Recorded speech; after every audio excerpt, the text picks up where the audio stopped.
बंधुओं, क्या रामचरितमानस को भारत का राष्ट्रीय ग्रंथ घोषित कर देना चाहिए? आज मैं इसी विषय पर संक्षिप्त रूप में अपने विचार व्यक्त करूंगा। पिछले दिनों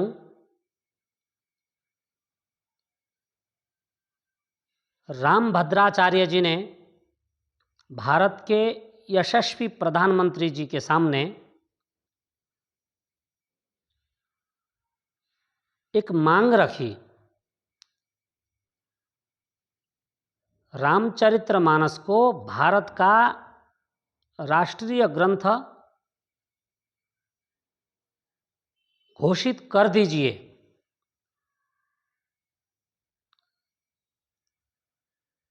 बंधुओं, यदि रामभद्राचार्य जी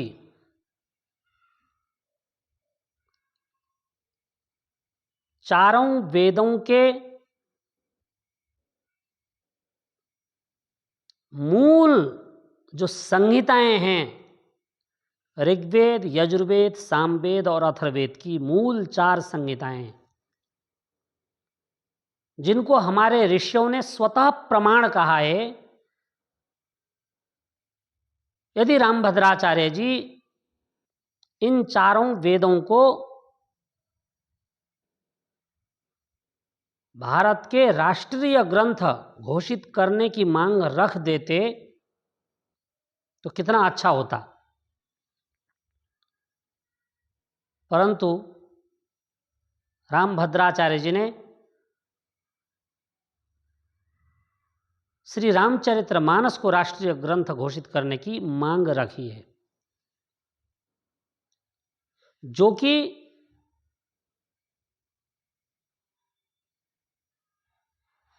हजारों वर्षों से इस भारत की पहचान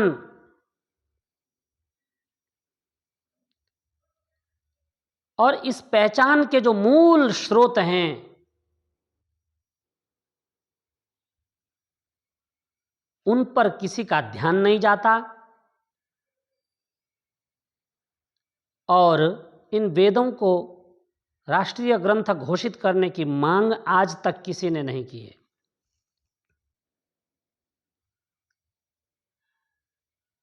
वेदोखिलो धर्म मूलम स्मृतिशीले च तद्विदाम आचारश्चैव साधूनाम आत्मानस्तुष्टिरेव च। अखिलो धर्म मूलम वेदः, जो समस्त संपूर्ण धर्म के जो मूल स्रोत हैं वे वेद हैं।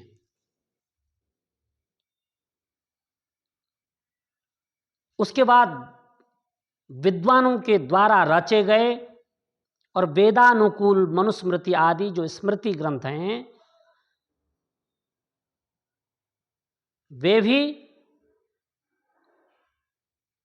धर्म के मूल स्रोतों में आते हैं। और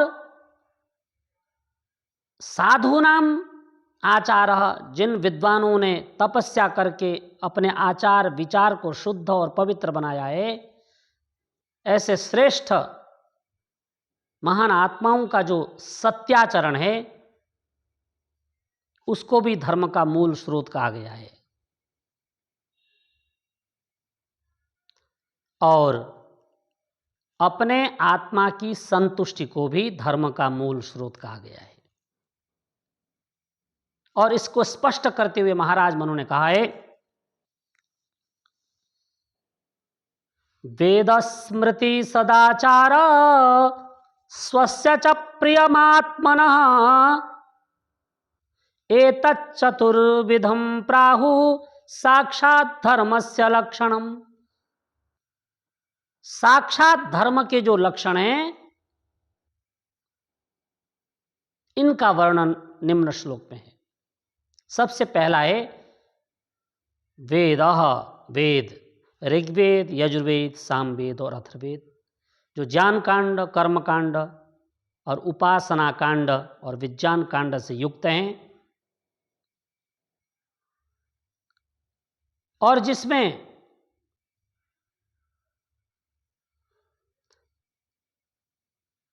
त्रयी विद्या का वर्णन है। वेदस्थ त्रयी विद्या, ज्ञान, कर्म और उपासना।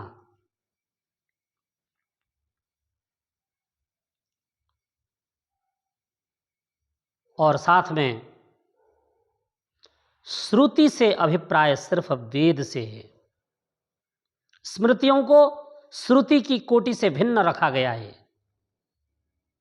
इसलिए जो ईश्वरीय वाणी है वो सिर्फ वेद हैं, मूल 4 संहिताएं, शाखाएं नहीं, मूल संहिताएं।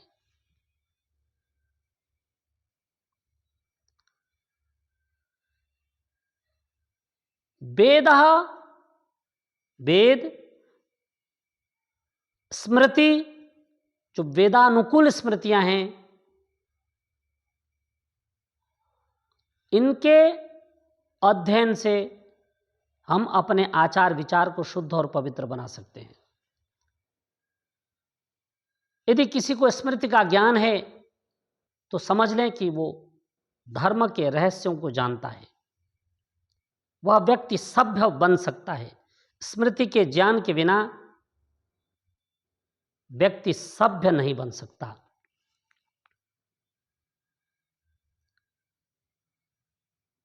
और सदाचारः, धर्म का जो तीसरा स्रोत है वो सदाचार है। और सदाचार के लिए जो आप्तजन हैं, जो श्रेष्ठ महात्मा हैं, जो श्रेष्ठ साधु हैं, श्रेष्ठ जो विद्वान हैं, इन्होंने जो तपस्या से अपना आचरण शुद्ध किया है, उस आचरण के ग्रहण से हम भी शुद्ध बन सकते हैं। और धर्म का चौथा स्रोत है अपने आत्मा की संतुष्टि, स्वस्य च प्रियमात्मना। तो धर्म के 4 मूल स्रोत: प्रथम वेद का अध्ययन अध्यापन, दूसरा स्मृति का अध्ययन अध्यापन, तीसरा सदाचार का पालन, और चौथा अपनी आत्मा की संतुष्टि। अपने आत्मा को प्रिय लगने वाले कार्य किए जाएं। और सभी का आत्मा प्रिय कार्य नहीं कर सकता, हित कार्य नहीं कर सकता। इसके लिए तप करना पड़ता है। यदि सभी का आत्मा प्रिय कार्य कर सकता तो आज जो समाज में अत्याचार दिखाई दे रहा है, जो समाज में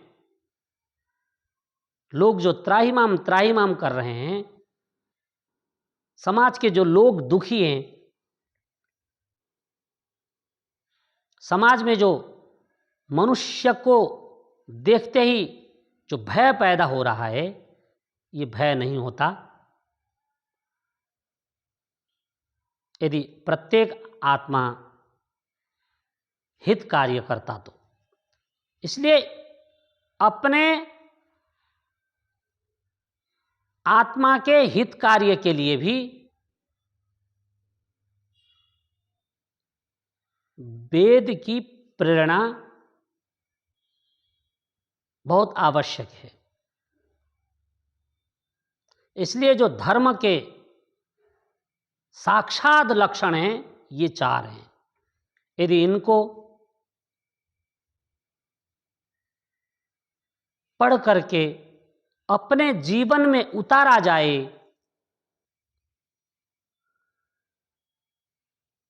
तो मनुष्य यतो अभ्युदय निश्रेयस सिद्धिस्सा धर्म, इस लोक में तो सुख प्राप्त करेगा ही करेगा, परंतु उस अनंत की यात्रा में जब शरीर छोड़ देगा तब वहां पर भी मोक्ष सुख प्राप्त करेगा। इसलिए बंधुओं, मैं निवेदन कर रहा था कि ऐसे हमारे जो धरोहर हैं चार वेद, ईश्वरीय वाणी, साक्षात ईश्वर के द्वारा रचे हुए जो वेद हैं, अब तक उन महान तपस्वियों ने, हजारों हजारों वेद पाठियों ने इस वेद को अब तक सुरक्षित रखा है और सनातन धर्म को पूरे विश्व में यदि सम्मान की दृष्टि से देखा जाता है तो इसके मूल में वेद हैं।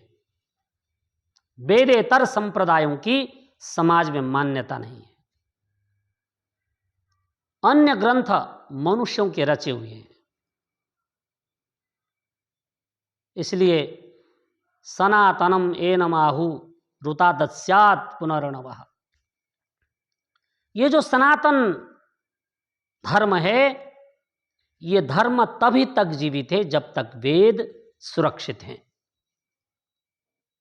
इसलिए नास्तिकों ने, विधर्मियों ने सबसे ज्यादा आक्षेप हमारे वेद पर किए हैं। वेदों को गडरियों के गीत कहकर वेदों की निंदा की गई। परंतु इस धरती पर ऐसे ऋषि प्रकट हुए जिन्होंने वेदार्थ के सत्य स्वरूप को मनुष्यों के सामने प्रकट किया, ग्रंथ लिखे और उन ग्रंथों को पढ़कर हम कह सकते हैं कि हमारे धर्म ग्रंथ वेद हैं, वेद हैं, वेद हैं। बहुत विदेशियों ने प्रलोभन भी दिए कि आप ये कह दीजिए कि वेद भी हमारे धर्म ग्रंथ हैं, भी लगा दीजिए। परंतु हमारे ऋषिवर महर्षि स्वामी दयानंद सरस्वती, जो वेदों के उद्धार करता हुए हैं, उन्होंने कहा वेद भी हमारे धर्म ग्रंथ हैं, यह भी मैं कदापि नहीं लगाऊंगा, अपितु वेद ही हमारे धर्म ग्रंथ हैं। इस बात की सर्वप्रथम इस धरती पर किसी ने घोषणा की है तो वे महर्षि स्वामी दयानंद सरस्वती हैं, जिन्होंने आर्य समाज की स्थापना की और कृण्वन्तो विश्वमार्यम का नारा देकर के समस्त मनुष्यों को वेद ज्ञान देने की घोषणा की, विश्व को श्रेष्ठ बनाने की घोषणा की। इसलिए हम अपने उन समस्त ब्रह्मा से लेकर के जैमिनी और महर्षि दयानंद सरस्वती पर्यंत जितने भी आगंतुक ऋषि हुए हैं, उन सब के ऋणी हैं। उन्होंने हमको वेद दिए, वेद का ज्ञान दिया। अंत में इतना ही कहना चाहता हूं कि यदि मांग करनी है तो आप सब वेदों को राष्ट्रीय ग्रंथ घोषित करने की मांग करें। आज के लिए इतना ही। धन्यवाद।